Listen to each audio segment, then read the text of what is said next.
Yeah, Moana is basically a movie about searching for the meaning of life. In a way. If you look past the surface story and dig into the subtext, you will see it for yourself. Right? The story kicks off with Grandma telling the kids about Te Fiti whose heart Maui stole. And she professes that one day the heart will be found by someone who will journey beyond our reef, find Maui, make him return the heart, save everyone, you know, the typical hero's quest. Pretty much right after this scene, Moana's dad lays out a totally different prophecy for his daughter.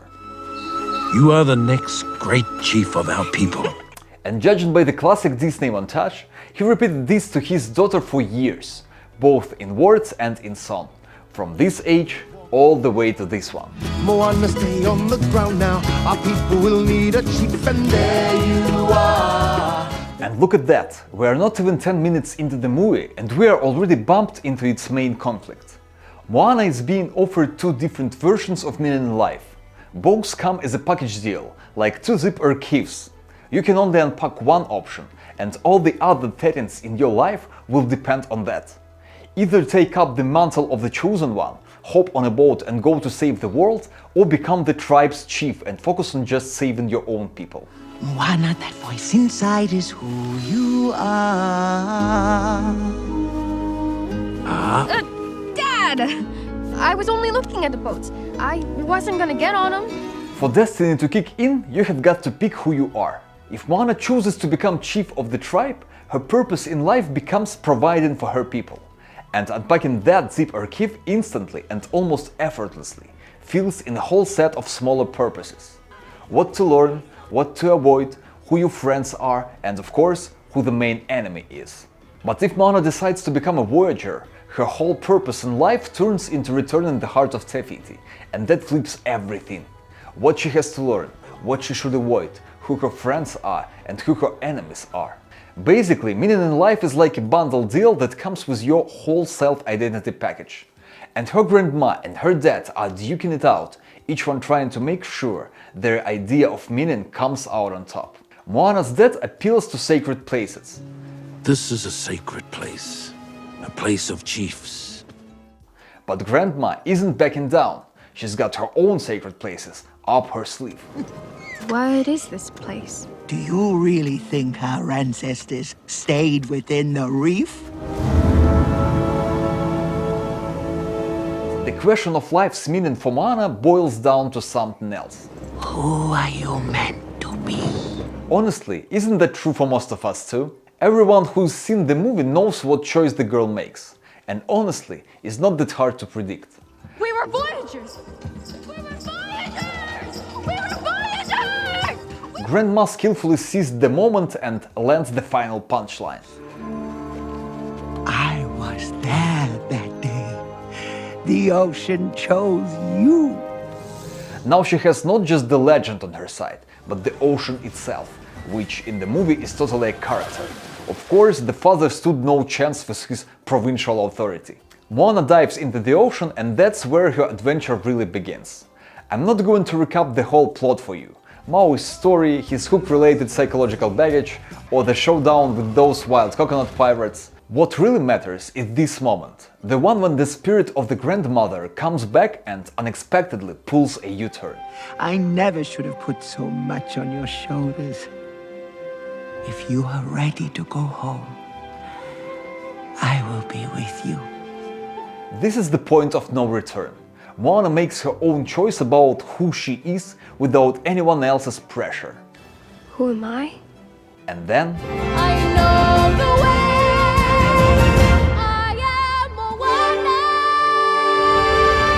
she dives after Te Fiti's heart, and basically that's that. If there had been a seasoned tribal historian nearby, they probably could have predicted the next 40 or 50 years of Moana's life without breaking a sweat. What goals will she set for herself next? What will she believe in? And what will she defend? If survives, of course. The story ends on a high note. The girl returns the goddess heart, goes back to the island, and even gets more than her father promised. She gains the legitimacy to be a leader.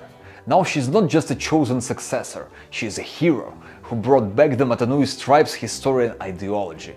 We tell the stories of our elders in a never-ending chain. that's where the first animated film leaves off. And in 2024, Disney told us what happened next. Honestly, I think everything's unfolding super logical. Finally, we're back to who we're meant to be, who I'm meant to be, voyaging the sea. After coming back, Moana did her homework, made peace with the past, and now she is spreading the message to the next generation. She is explaining to her little sister what the big mission of their ancestors was all about. Before Maui stole Te Fiti's heart and we stopped voyaging, 𝐃𝐨𝐧'𝐿 wanted to connect our island to all the people of the entire ocean. There it is. That's the next goal. And just like that, the bigger meaning of her life. She didn't find it or make it up, she inherited it. And along with her purpose, she inherited her main sidekick, Maui, and her main nemesis, Nala. Nalo is a god, Mau. If you try to reconnect the people of the ocean, he will destroy you. And then he'll destroy her too. Sure, our families probably aren't that epic. No living ocean, no goddess heart, but each of us almost certainly has our own set of 𝐸𝐵𝐾𝐿s to pick from. Our own family or ancestral stories that need to be played out. And the choices there are limited. But let's get back to Moana. Now that she is shown she can handle the weight of those ancestral meanings, even her dad starts acting differently. He doesn't just come to terms with it, he offers her a title even cooler than Island Chief. The sacred title, more than a chief, a 𝐴𝐴𝐻𝐿, leader, connector of the entire sea.